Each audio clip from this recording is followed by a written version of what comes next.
ఆంధ్రప్రదేశ్ రాష్ట్రాన్ని గాడిలో పెట్టాల్సిన అవసరం ఉందని టీడీపీ అధినేత చంద్రబాబు అన్నారు. మంగళగిరి ప్రధాన కార్యాలయంలో కొందరు నేతలు చేరిక అనంతరం ఆయన ప్రసంగించారు.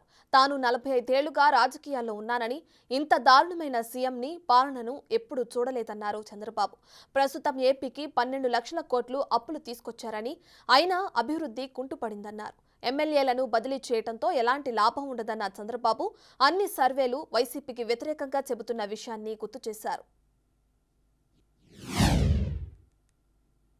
నేను అడుగుతున్నా, ఇన్ని సంవత్సరాలుగా 5 ఏళ్లుగా మీ ఎమ్మెల్యేలు తప్పు చేస్తే ప్రజల మద్దతు కోల్పోతా ఉంటే నీ ఇంటెలిజెన్స్ ఏం చేసింది?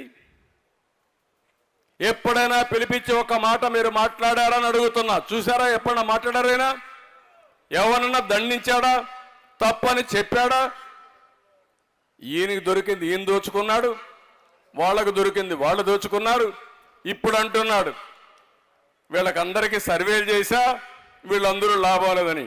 అసలు సర్వే నువ్వే లాభం లేదంటున్నారు. ఆ విషయం నువ్వు గుర్తుపెట్టుకో.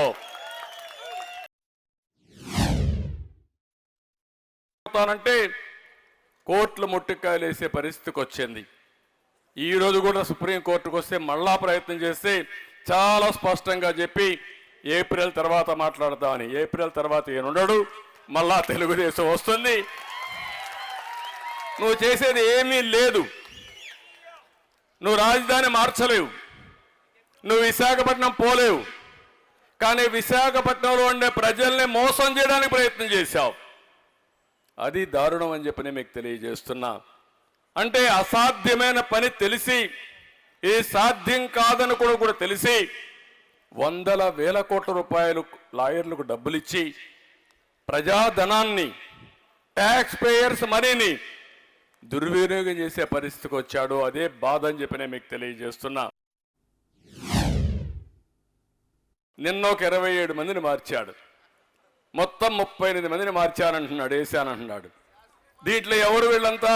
నా బీసీలు, నా ఎస్సీలు, నా ఎస్టీలు, నా మైనారిటీలు అంటాడు. అందరినీ వాళ్ళనే మార్చేశాడు. వాళ్ళు ఎవరిని మార్చలేదు.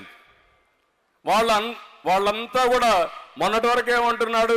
నేను పుల్లను పెడితే గెలుస్తారన్నాడు. ఇప్పుడు పుల్లను కాదు, వెళ్ళింది పెట్టి గెలిపించలా?